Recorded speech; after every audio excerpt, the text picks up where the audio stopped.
So I got this text yesterday. Hey, it's Jen checking back in. We're gauging views on Israel and Iran and think yours would be valuable. Interested in chatting? Stop to end. Now, usually I would disregard something like this. Send it off to junk. I don't know. I guess yesterday I was feeling a little spicy. So I took the bait and I responded in maybe the most succinct way that I could. I don't really want to chat, but my opinion is that Israel is committing a US-funded genocide in multiple countries now. And anyone who opposes it is called anti-Semitic, which is tethering the concept of Jewishness to the state of Israel, which will only further cause anti-Semitism so long as the slaughter continues. The US is lying about the state of Iran's nuclear program, same as Iraq. Now we're in a forever war that's gonna tank the economy. And all of this is being done at the behest of US religious extremists. I don't know, I think that sums things up pretty well. Now there's a few ways that this could go. Either this is like some bot or scammer that auto-responds and tries to send me to some like shady link, or this could turn into one of the many scams that's popped up, where people try to like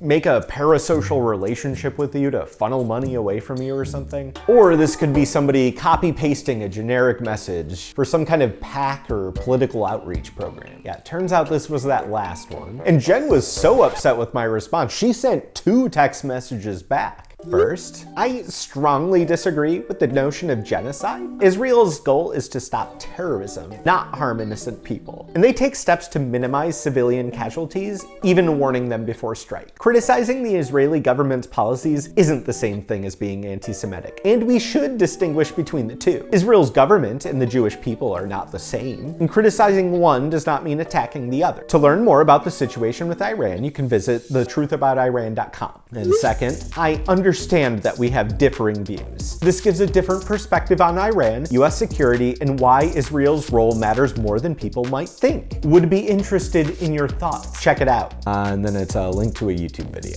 Great, let's give Jen our thoughts. All right, we're gonna start with the website. The homepage features, spoiler, the YouTube video I was sent. We'll get to that. A sign-up form where you can send them a message. More videos. Let's see what this one with little Marco has to say. Why does Iran want that ballistic missile capability? What they are trying to do and have been trying to do for a very long time is build a conventional weapons capability as a shield. There would come a point where they have so many conventional missiles, so many drones, and it can inflict so much damage that no one can do anything about their nuclear program. That definitely feels like an Opus clip. What's wild is that he's just listing off what the Iron Dome is supposed to do. Israel has nukes and an impenetrable missile shield funded by a foreign government to destabilize the region. That's us.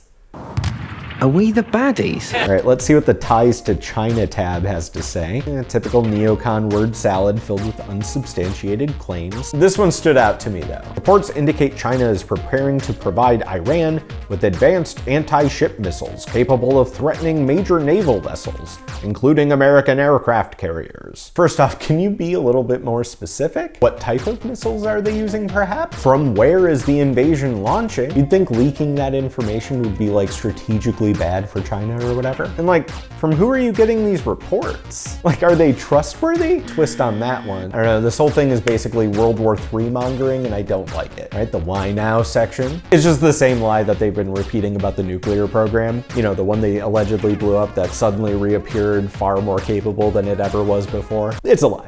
I don't know, it sounds like in a few years we're gonna find out that Colin Powell lied about the nuclear program so we could invade a country for oil. Sorry, is that Bush? It's hard to keep track of all these evil clowns. Every statement I make today is backed up by sources, solid sources. These are not assertions. What we're giving you are facts and conclusions based on solid intelligence. Iran was building powerful missiles and drones to create a conventional shield for their nuclear blackmail ambitions. Let me say that again. A conventional shield for their nuclear blackmail ambitions. Indeed, the facts and Iraq's behavior show that Saddam Hussein and his regime are concealing their efforts to produce more weapons of mass destruction. And we knew that if we didn't preemptively go after them before they launched those attacks, we would suffer higher casualties. Iran had a conventional gun to our head as they tried to lie their way to a nuclear bomb. Saddam Hussein and his regime have made no effort to disarm as required by the international community. If we didn't stop them or if we didn't start, they've been decimated. But if we didn't do what we're doing right now, you would have had a nuclear war and they would have taken out many countries because you know what? They're sick people. We will hunt you down without apology and without hesitation, and we will kill you.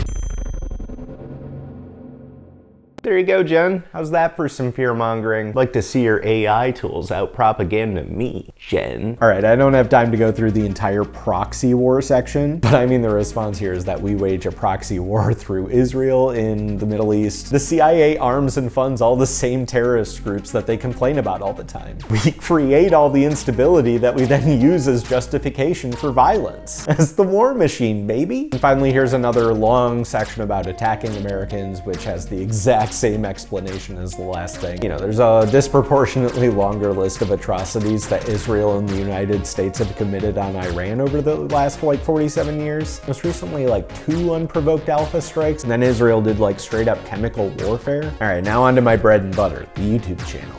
They got about as many subscribers as me. Oh, and they got all the hits from the website. There's the one with little Marco, and the one I was texted is right next to it. All right, let's watch that one, shall we, and gauge its quality. How good is Jen at making videos? I doubt she made this herself. You've heard it before.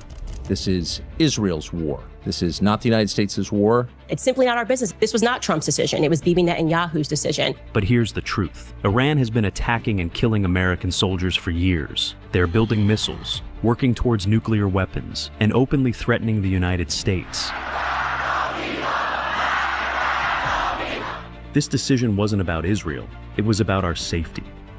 Israel is our ally, and we share the same enemy. Stopping Iran has been U.S. policy for decades, but only Trump had the courage to act, to protect America. If anything, I might have forced Israel's hand. Listen to that AI voice. Really sounds trustworthy.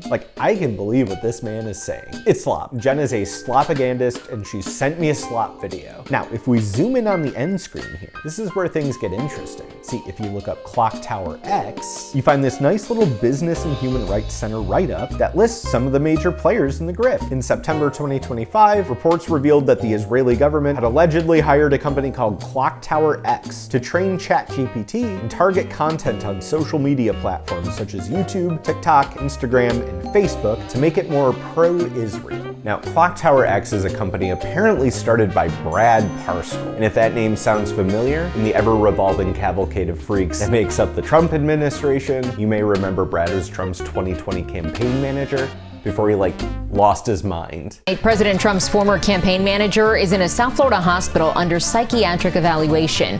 Brad Parscale's wife told police he was armed and possibly suicidal.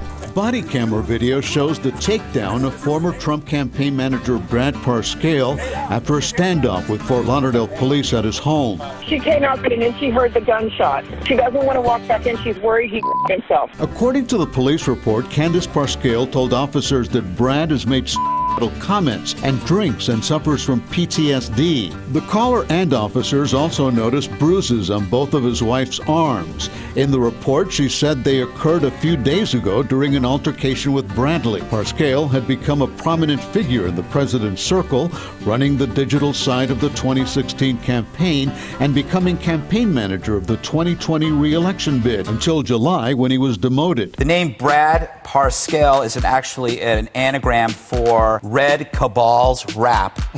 So he's definitely a Russian spy. Oh, okay. So he was a guy from Kansas who moved to San Antonio to play college basketball. Just kind of learned how to build websites. He was a web developer. And then over time, the business of web development became more about web marketing, about getting your message to travel through the various channels of social media. He got good at search engine optimization and good at Facebook and Twitter and all these things. And then he got a big client named Donald Trump. My job is to take what the president wants and what his message is to the American people and amplify that and sell it in every household. It needs to be sold. He wasn't like some singular earth-shattering genius or anything. He just said, hey, there's this thing called Facebook, there's this thing called Twitter. We should invest some money in that because it was cheaper and it was more micro-targeted. You could get the exact demographics you wanted to hit. And so he spent $100 million on Facebook and it did a lot of good. Some of Parscale's subcontractors were employees of Cambridge Analytica, whom Parscale paid to the tune of a little over $6 million. Cambridge Analytica, of course, is famous for having used a massive trove of data gleaned from as many as has 87 million Facebook users, many of whom were US-based. They used that cachet to help the Trump campaign. You got Facebook.